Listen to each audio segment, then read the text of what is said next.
welcome back. Yeah, I wonder if you saw that. Yes, he is here. He is sleeping on the table. Well, he's twitching his tail on the table.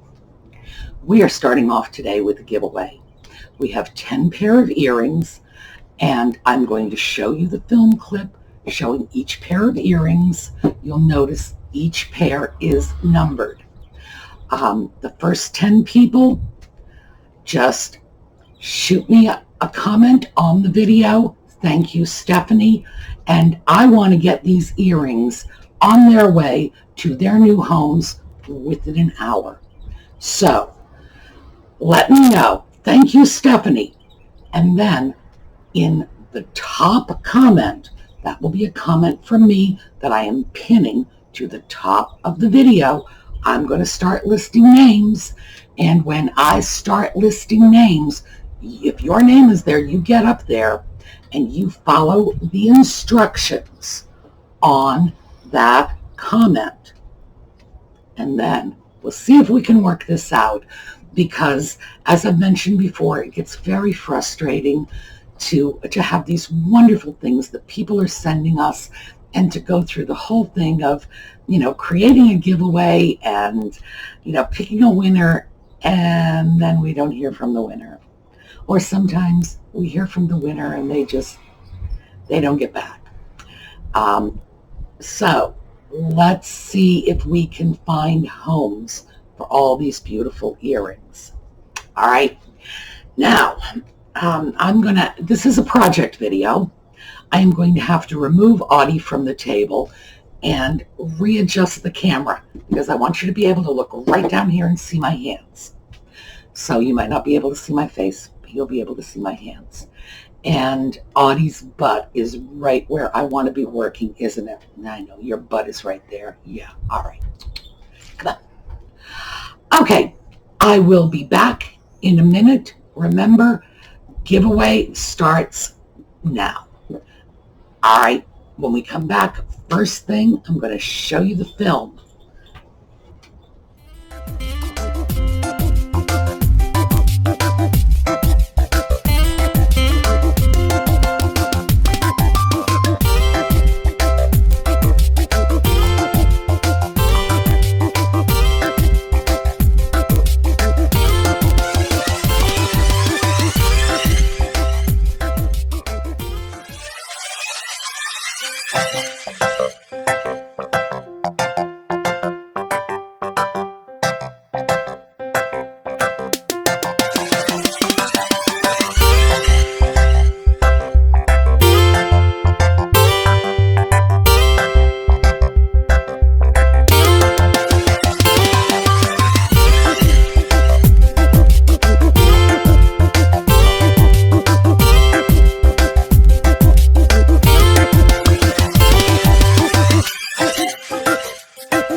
Seen the film of the earrings.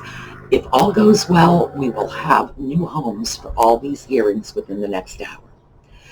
So today we have a project video, and the first thing that I want to say, because frankly, I just find it boring to say it all the time, but clearly it's necessary, because when I don't make a point of saying it, I get a whole bunch of comments.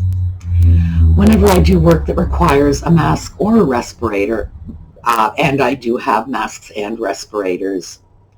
I do use them. I do not use them when I am on camera.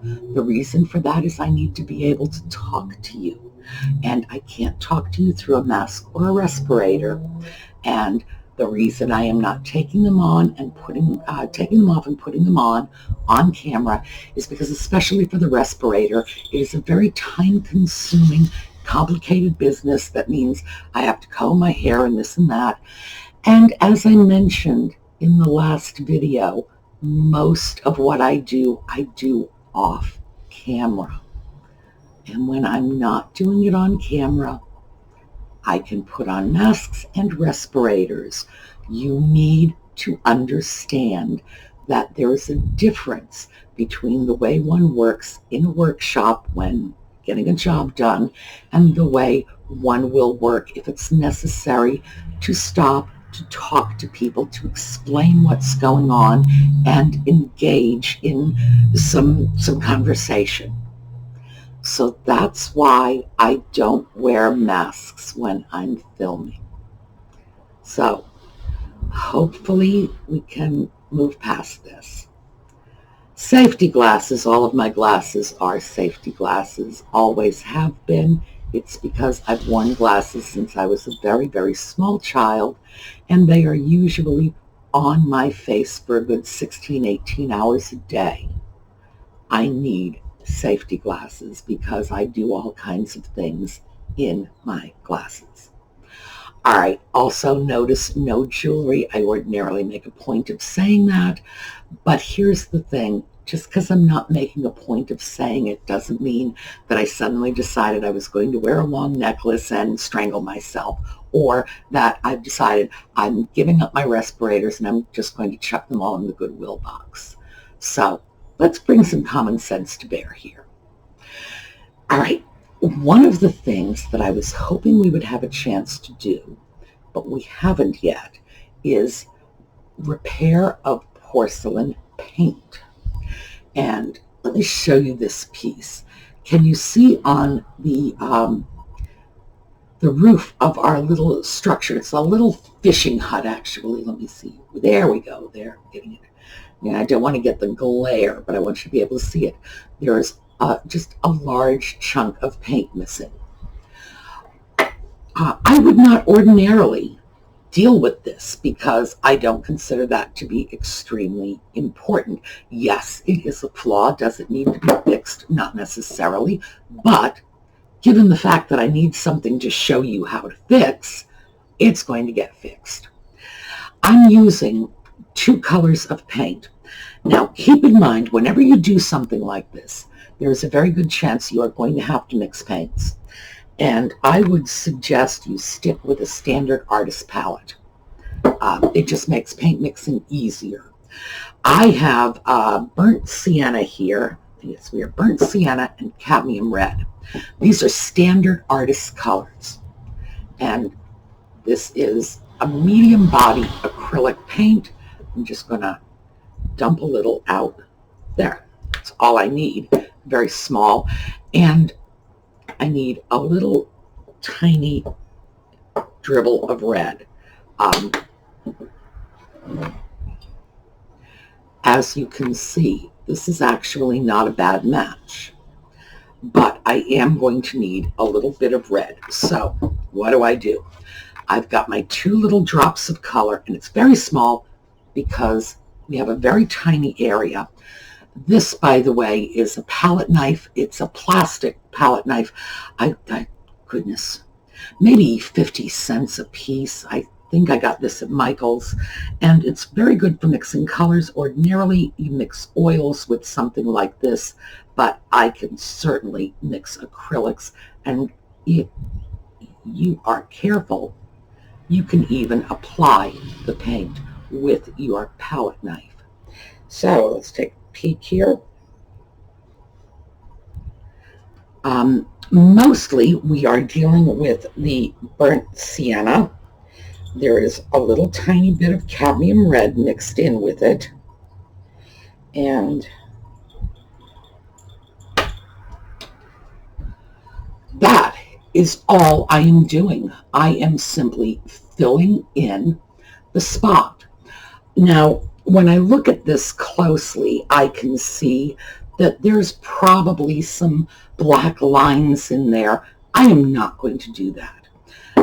This is the sort of thing that even if I had sufficient artistic ability, I would probably not do because it's not necessary.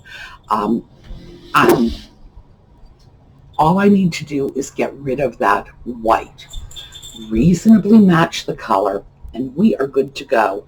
And you saw that. That was a few seconds. That's just how simple and easy it is. And then I will wash this. Acrylic paints are water-based, so I can just, clean that off. It'll be good as new. It's not like even though it's plastic, so therefore it's inherently disposable, it's not like I'm going to have to get rid of it just because it had a little paint on it. Now, that wasn't very exciting, was it? It was just, here, splash, splash, poke. But it's super easy if you need to do a repair like this. You can get this at art supply stores. I'm pretty sure these came from Michael's. They are acrylics. They're craft paint.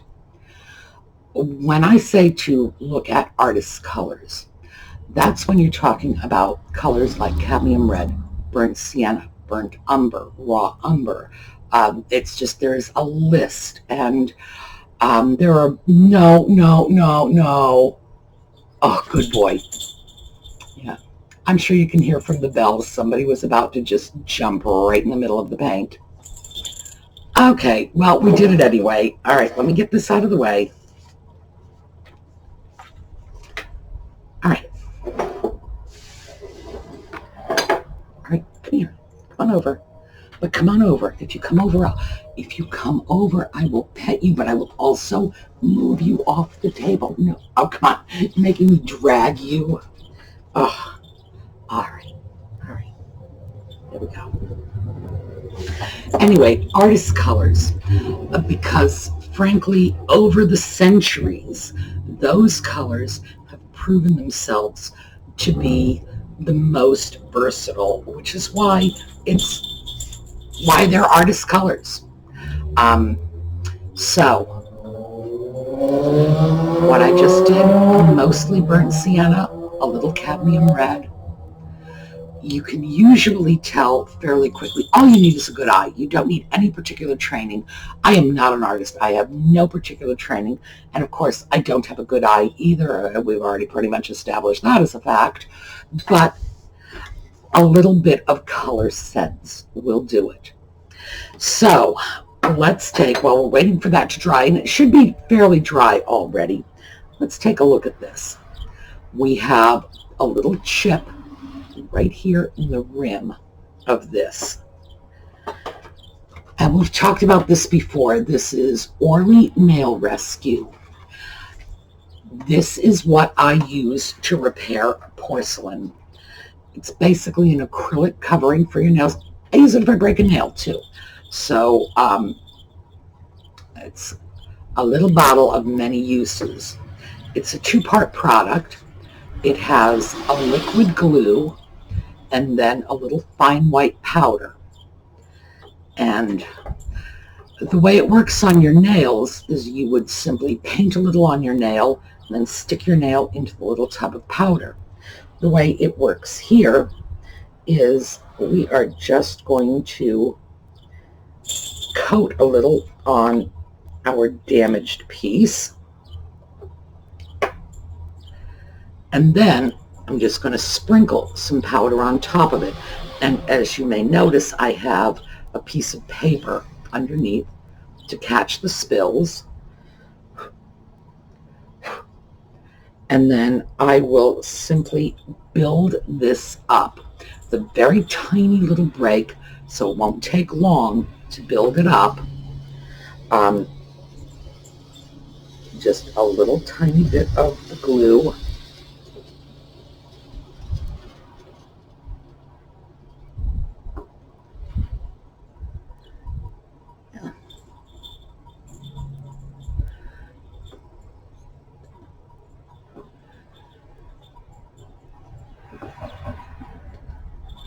And this will fill in, and it will become a nice, solid repair. It won't be at all. It won't be at all malleable. It'll be rock solid. It will be like an acrylic fingernail. That's how secure this will be. The only thing I would be concerned about this in terms of caring for the product is I would not want to get it wet in hot water. That's something I would just be cautious about, keeping it away from overly hot water.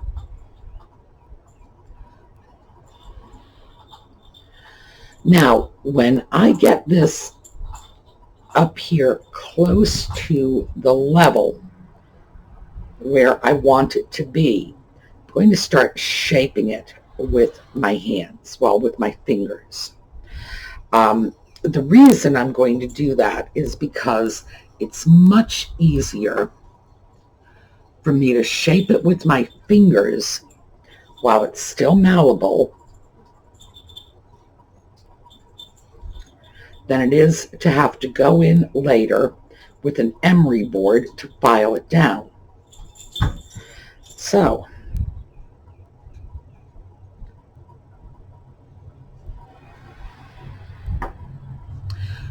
very simple, very easy.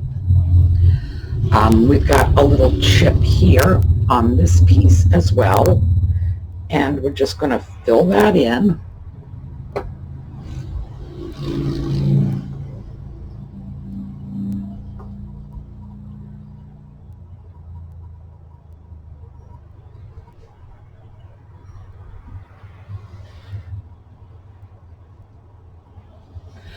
And it cooperates, frankly. It's not something that's difficult to do. So I'm trying to think of the largest chip I have ever filled in with this. I believe the largest chip I've ever filled in with this system has probably been about 1/2 inch by 1/4 inch. So a chip like this, because this is more of a flake, it's as if somebody just scraped a piece off. A chip like this is very easy to deal with.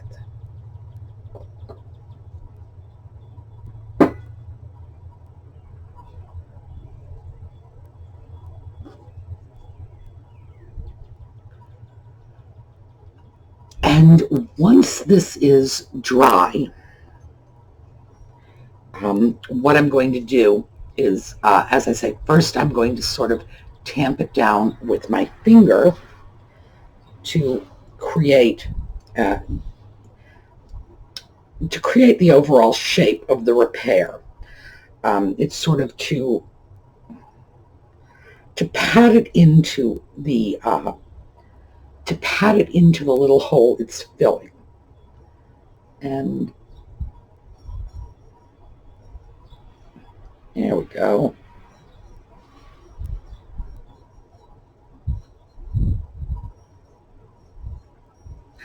And that's usually just all you really need to do. Let me take this one. This was a little corner bit. This one is going to require a little more shaping. Oh, by the way, what I just did was the little heap of spilled powder on the paper. I can just use that to do repairs as well. just sort of shove this in there and there. Now, I'm going to let these set up, and the next thing I want to show you is how to finish off the painted piece. Because you saw me paint it, but this is not a high gloss paint. These are flat acrylic paints, so on lusterware especially, these paints are not going to have that nice glossy shine. So, hang on a minute, I will show you how we deal with that.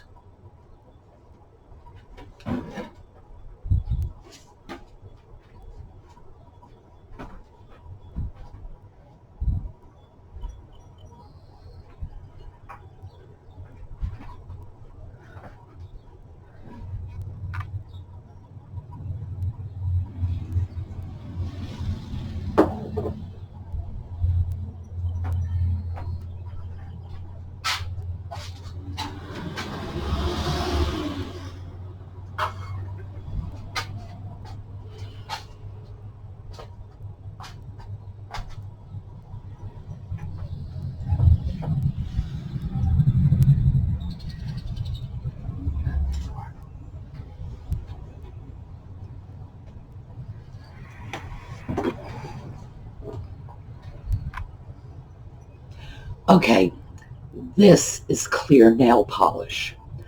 I get them in small bottles like this because I find that nail polish gets gunky pretty quickly and easily. So when I get small bottles, it's less to throw away. All right, so here, wait a minute. Let me just hear it because I should have done a better job of that. We just shake it up. And then I'm just going to go in and put a little bit of nail polish right on top of the area that I've painted. So, just going to sort of smooth it around. I don't have to go anywhere except the area that I've painted, but I do have to smooth it out into the surrounding area.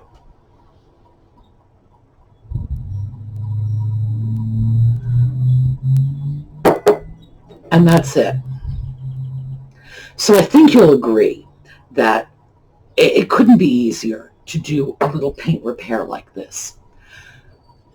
The most difficult part about repainting a bit of damaged paint or a bit of paint that's missing is going to be color matching. And that's when your paper comes in. You know, you get your paints, you get colors that look close, and then you just start mixing.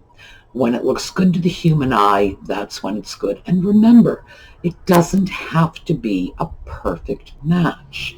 It just needs to disguise the worst of the damage. So this is something that is relatively easy to do. So let's go over here and let's take a peek at this. Now this, I wonder if you can see that. Did you notice I overfilled a little? All right, this is why I'm going to just take the top layer off, the part that's standing above the rim of the cup. I'm doing this with a sharp knife. Obviously, I am being very careful, and that's how I take most of it off. And the rest, I'm just going to use an emery board. Just file it down a little. So, and that's something I've shown you before, so I know you don't need to see that now, but it's just, but as you can see, it's pretty much done. There's just not that much involved in this. So, My advice is if you need to do a porcelain repair, do not be afraid or intimidated. Just give it a try. And remember, your piece of porcelain is broken. So if it's already broken, how much worse are you really going to make it? You're not. What you're going to do is you're going to either improve the piece, get it back into shape, or, well, like I say, how much worse is it going to be? It's already broken to begin with. So I would say absolutely give it a try. This product, by the way, I get mine ordinarily at Sally's Beauty Supply. They have those stores in just about every area they sell to the public. It's not very expensive, under $10 a box. I did have to purchase this online because I ran out. This lockdown sort of caught me off guard. This is not one of the things I thought about hoarding or stockpiling. And by the way, it's not something I'm going to stockpile in the future. I'm just going to try to make sure I stay a few boxes ahead. But will I get, half a dozen boxes and throw it in with my survival gear? No, of course not. Mostly because nail products just don't last long. These do not have a great shelf life. And so there's not much point in stockpiling it. You're really just throwing your money away. All right, so those are our quick porcelain fixes. And by now, my hope is that we're well on our way to finding homes for all of these beautiful earrings. Watermelon candy ones, I do love those. All right, so I will see you tomorrow. Have a great day, everyone. And don't forget, if you have been selected as one of our contest entrants for a pair of earrings, just be sure to go up to that comment at the top of the comment list. It will be from me. Follow the instructions, because I am going to need to have your mailing address. Otherwise, I can't send you the earrings. All right. Have a great day, everyone. See you tomorrow.